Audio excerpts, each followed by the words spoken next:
Hi,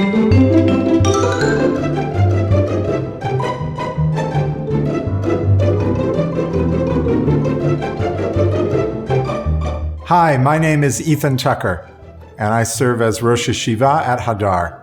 Thank you so much for inviting me to prepare for Pesach with you. This is one of my favorite activities throughout the year, to get ready for Pesach in this special place in our homes, in our kitchen that we use all year. And we've designed a set of videos to make it effective and straightforward for you to be able to do this work yourself at home. So let's begin with some of what you'll need. You're going to want some rubber gloves, sponges, scouring pads, paper towels, and most importantly, cleaning agents. Plenty of soap and perhaps some other degreasing agents for things that are tougher to clean and need a little more added help. Now let's talk about the equipment that you'll need for the kashering itself. So the first thing you're going to want is a really big pot, into which you're going to put almost everything else that you need to kasher and take care of. And you'll want tongs that you can use to put things in and remove them from that pot. You may find it very helpful to have a sock laundry bag, a container into which you can put things that you can then easily lower and remove from the pot. You'll want a tea kettle. That can be a stovetop tea kettle or an electric one. Something else that may be useful is a steam cleaner. Particularly, you'll want a kind that actually heats the water to 212 degrees Fahrenheit, the boiling point of water. You may also find it useful and important to have a blowtorch, whether it's a propane tank that's got some kind of attachment on top, or one of the things that pastry chefs use that allows for the direct application of open flame to some things that need to be kashered in that way. And there's some surfaces that can't really be kashered through water or fire, but that you nonetheless need to cover. So you'll want some tablecloths, some surfaces that you can put on. Vinyl sheet flooring is another kind of thing that some people find useful to cover. And heavy-duty aluminum foil, in particular for things around the range that may need a covering, is also an indispensable tool in this process.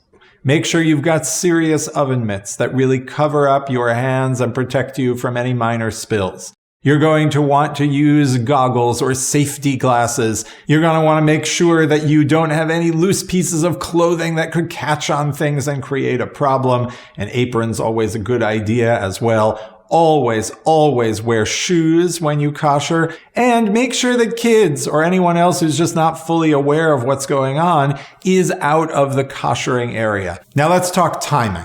Any kashering that's happening with the use of water definitely has got to be done by the 5th variable hour of the day before Pesach starts, the 14th of Nisan. You can check a local or online calendar of relevant halachic times to get it for your specific locale. Kashering that's happening through open flame, you just pretty much can do that when you're ready and take care of it. But things that are kashered with water, once you've cleaned everything off, the tradition is to leave the items you're kashering unused for 24 hours beforehand. Sometimes Shabbat can be a great opportunity for that, but that depends what day of Pesach falls out that year and on your specific schedule. And it's important to note, if the 24-hour period is for some reason impossible or unattainable, another acceptable option is to put soap into the water that is being used for kashering, and that serves to neutralize any concern about prior chametz leaching out and coming back in during the process of kashering. Now, ideally, this should not just be a safe process, but a meaningful one. The laws of getting rid of our chametz in preparation for Pesach are intense, and they're demanding, but they ought to also be filled with meaning. For me, it is actually some of the most meaningful work I do in my kitchen all year, and that's because Pesach, properly understood, is an incredible moment of beginning again.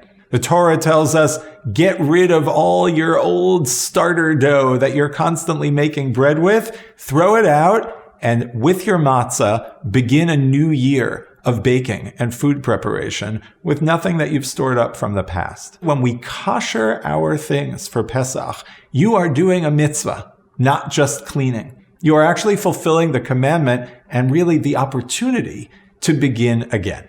I'm so excited to begin this process with you. and to embark on it together. I hope you enjoyed watching this video. Please check out our other videos in this series on preparing your home for Pesach. And don't forget to consult our rich library of resources on this and many other topics at www.hadar.org.